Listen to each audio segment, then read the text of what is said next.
Happy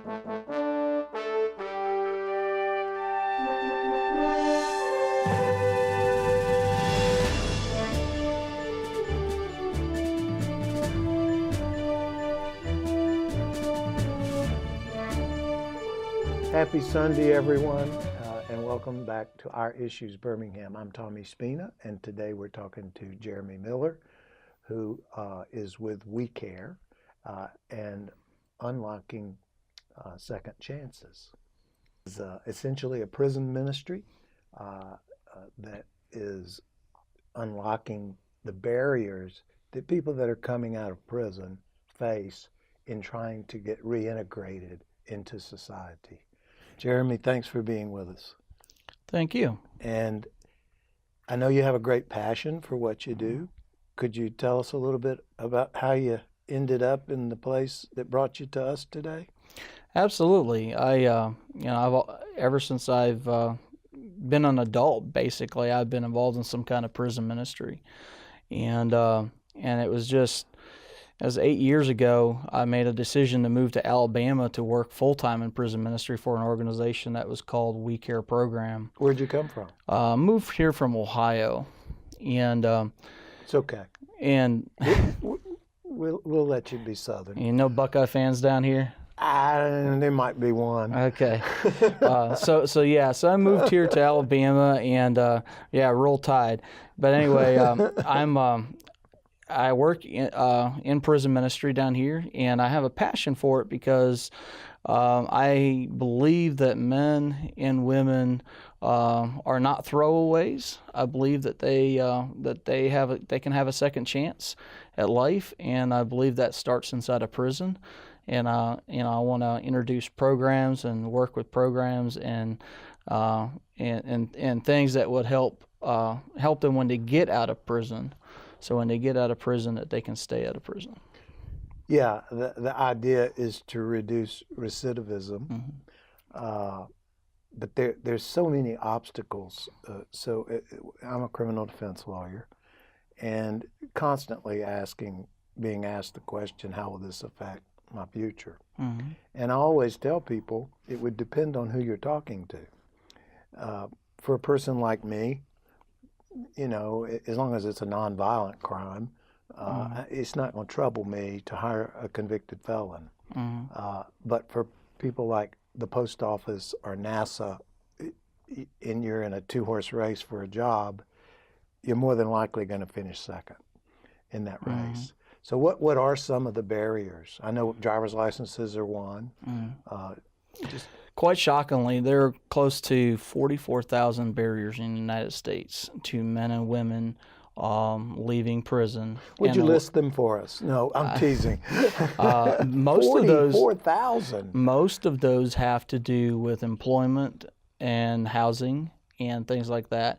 And I know that right now here in the state of Alabama, some of those barriers don't exist, but there are barriers that still exist. And so we do want to bring awareness to those barriers that exist. Like I said, I'm passionate for the men and women inside of prison to seek change, and I think that we need to have to create opportunities for them to be successful then on the outside. And so we need to raise awareness to these barriers. And especially within our faith community, I found out that our faith community could do possibly more than what they are doing currently to help these men and women in our communities. Are you familiar with the concept of restorative justice? Yes. That's not our system. That's right. We're more retribution oriented, which is more Old Testament, I say, than New Testament, speaking biblically. Yes. The cases that I've been involved with that have allowed me to utilize the concept of restorative justice, and for those that don't know, that's where you bring the victim and the offender together to try to restore both sides satisfactorily to both sides to a spot where they can get on with their lives and move past whatever it was that they got into. And in each instance, I've had church involvement in making that happen. Mm-hmm. So are you proactive in trying to get engaged? How does somebody go about helping you help these people? Well, right now we are, right now what I'm doing here in the state is I'm trying to raise awareness, like I said earlier, to second chances. And so we're doing an event called Unlocking Second Chances event. That'll be coming up here in February 19th on a Tuesday night. One of the ways, Where is it? it's at the Church of Brook Hills in Birmingham, Alabama.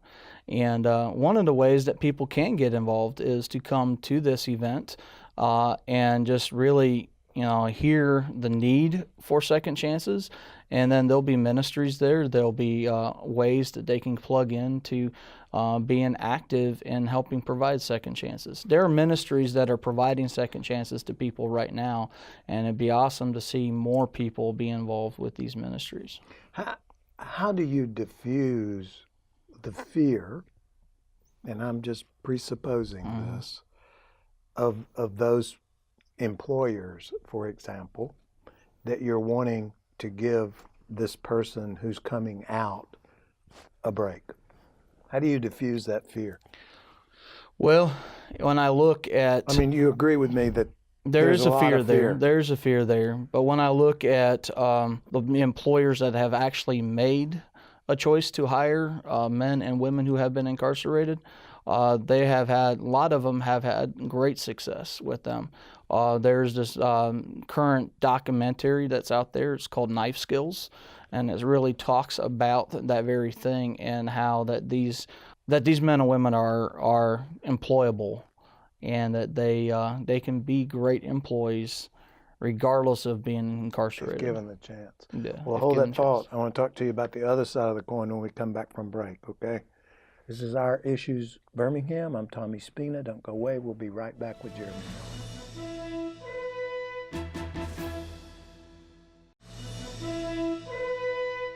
Welcome back to our Issues Birmingham. We're talking with Jeremy Miller. So unlocking second chances is essentially a prison ministry, correct? It is. It is. In fact, Unlocking Second Chances is this event is to empower the faith community to get involved in Second Chance Month, which Second Chance Month is a nationwide effort by Prison Fellowship and more than 200 partners to unlock brighter futures for the 65 million Americans who have a criminal record. Wow. And so that's what this is all about. And so me working for We Care, and back in 2017, I have also joined Prison Fellowship in their advocacy team and trying to make second chances possible for men and women here in our state. And so that's why we're doing the Unlocking Second Chances event. And at this event, I was speaking to one of our local judges yesterday. I know that she is planning to attend. You've engaged some local public officials in attending this event. Isn't that correct? That's correct. I asked you earlier about the fear diffuse on the employer side of the equation. Am I correct in saying that not every person being released from prison is a candidate for second chances? Sure, I believe every person should be given a chance, but not every person is going to be successful at it, or even want to participate in it. That's correct. I believe that when I look at my life, I have been given a second chance. I've been given a third chance. I've been given a fourth chance, and me as a Christian, Jesus going to the cross was showing mercy to me. And I believe me as a Christian and those of us in the faith community, as Christians, we should show that same kind of mercy and extend that same kind of mercy that we were shown to our brothers and sisters who have been incarcerated. So I believe everybody deserves a second chance. Not everybody may be successful at that second chance, but I believe everybody deserves a second chance when they get out of prison. Well, it takes a special segment of our population to be receptive, and I think you're correct in placing it into the church atmosphere. as a starting spot to get it going, because people have to believe in forgiveness, and they have to believe in restoration before it will be successful. That's correct. So how's it funded? Well, right now the Unlocking Second Chances event was just, we have just raised some funds from churches locally and ministries that are supporting this event. But we're not really trying to raise a lot of funds around the event. We're just trying to empower people. And so thankfully all the people who are coming to the event are doing it on their own time. And so we're just praying that the outcome of this event will be a larger awareness in our community to try to help these men and women who have been incarcerated. We got Second Chance Month coming up here in April, and I'm hoping that this is a segue into Second Chance Month, that when Second Chance Month comes around, and we're hoping to have a Second Chance job fair here in Birmingham, that employers, and especially employers from our faith community, will come and will sign up and will give these men and women a second chance at employment. We're hoping to have other events to try to help these men and women who have been incarcerated, get back on their feet in society. And so this is just a segue to trying to get our faith community and our community involved in Second Chance Month, and also in the future, things that may come up in the future. I believe we need a bigger presence, and we need a bigger presence in the formerly incarcerated community. Well, is there a person in the institution, such as yourself, whichever institution, that has contact with the inmates, making them aware of what you're doing to try to give them a head start on getting involved in trying to get a job, get a license, get their life back together? Yeah, I believe that there are ministries currently that are outside of prison, when men and women coming out of prison that are actually providing that help for them. But you're catching the inmate when they're coming out. That's correct. Not necessarily while they're still in. There are programs inside of prison that I believe prepare them for that, but we're focusing on the inmate when he comes out of prison. Mm-hmm. And how do you have that contact? How do they know where to go? Who's telling them? Jeremy Miller can help you. There are halfway houses. There are programs that are hopefully providing, like I said, Shepherd's Fold or Foundry. Some of these ministries who are locally here are providing those efforts, and so we're hoping to have. We actually one of our panelists for the event is the reentry director at the Foundry. Mm-hmm. And he's been formerly incarcerated, so he's walked that walk, and so he's going to be on the panel, and so there are ministries like that will be there, that'll hopefully. That'll be there for that incarcerated person, but we just need more people to come alongside, but especially employers. We need employers to come alongside and give these guys, men and women, a second chance at employment. Let's talk about that when we come back from break. This is Our Issues Birmingham. We'll be right back. Don't go away. Welcome back to Our Issues Birmingham. We're talking with Jeremy Miller and his prison ministry relative to giving people a second chance. Your event is on February 19th. If an employer wanted to participate in the things we've been talking about, you've got to have a pod of employers that are receptive to getting engaged and getting on board with what you want them to do. How would they go about doing that? Well, I would encourage employers and anybody in general to come to our event. Second Chances Alabama at eventbrite.com is a website they can go to. And when they go there, it's free to come to the event, sign up. And when they come to the event, they will be provided with the opportunity to network with men and women who have been active in providing second chances to men and women who have been incarcerated. So they hear the success stories that are there, and these men and women are also very passionate about second chances. I believe they will walk away with maybe hopefully an insurance that it may actually work, and they want to give it a try, and hopefully hopefully they'll be empowered. Hopefully they'll see that that everybody deserves a second chance. And I understand there are some out there that are going to cause Hesitation. and I understand that. But I would encourage everybody to come to the event and hear out our speakers, hear out our panelists, and then come with an open mind, and then walk away from that event hopefully empowered and wanting to get involved. An open mind and an open heart. An open mind and open heart, yes. Come, and there'll be a way for employers, there'll be a way for people to get engaged in different ways of helping provide second chances. We'll have those opportunities there at the event. So, are there any disqualifiers on the inmate side of the equation that would not make them eligible to participate in the second chance program?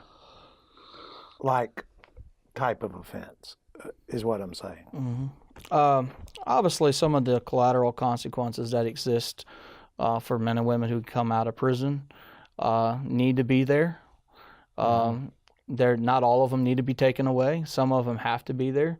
But I believe that believe that. Go ahead.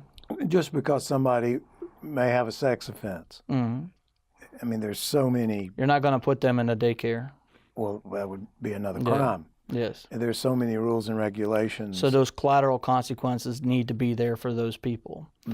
But there are a lot of collateral consequences that exist that don't have to exist. And a lot of them have to do with employment and, like I said earlier, with jobs and home. I know a lady right now that she's been out of prison 20-some years and has owned her own business, been very successful in life, owned her own home, but recently tried to go rent an apartment. And because she has a felony on her record, was not able to rent an apartment. Well, so in that instance, what you would want is a property owner who would overlook that felony and allow this person, as long as they paid their rent timely, to live Correct. like a citizen would ordinarily live. Correct. And not be disqualified simply because they had a prior felony conviction of some sort. That's correct. So that's what you're looking for. That's people correct. that want to help. People that want to help people. Yeah, and give back.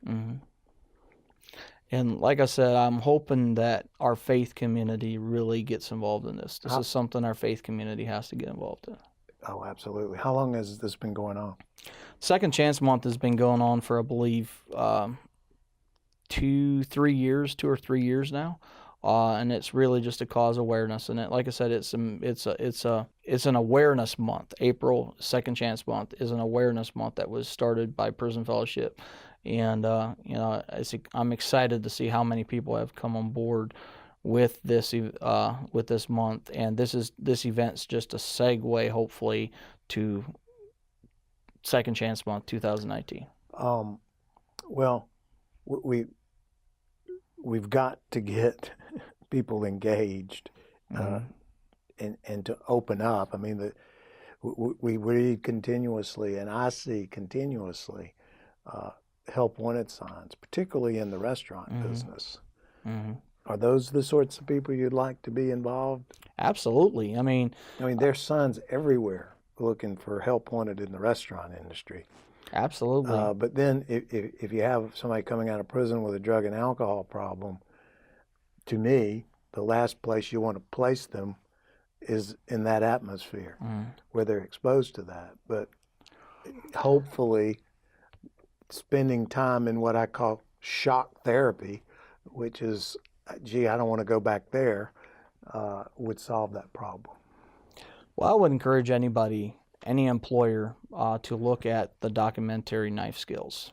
Knife Skills. And where would they find that? You can get it on iTunes.